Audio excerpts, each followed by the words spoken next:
کہ کل قیامت کا منظر ایک ایسا منظر ہے جس منظر کے بارے میں قرآن کہتا ہے یا ایھا الناس اتقوا ربکم ان زلزلۃ الساعۃ شیء عظیم یوم ترونها تذہل کل مرضعۃ عما ارضعت وتضع کل ذات حمل حملها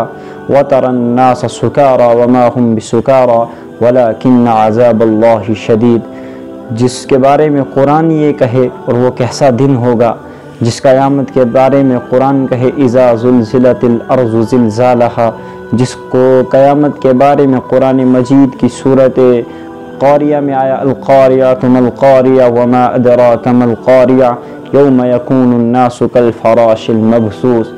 یعنی اسی قیامت کو آج عالم انسانیت کا ہر ایک آدمی بھول گیا ہے، اسی لیے رشوت لینے والے کو رشوت لینا آسان لگ رہا ہے۔ اگر اس کے سامنے میدان محشر کا منظر ہوگا وہ کبھی رشوت نہیں لے گا،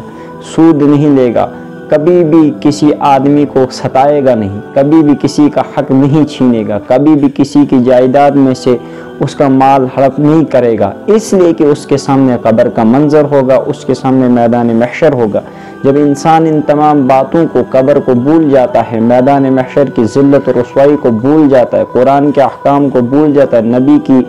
سیرت کو بھول جاتا ہے، پھر اسے کوئی حکم، کوئی بھی چیز نظر نہیں آتی ہے سوائے اس کے کہ وہ شیطانی کام کرے،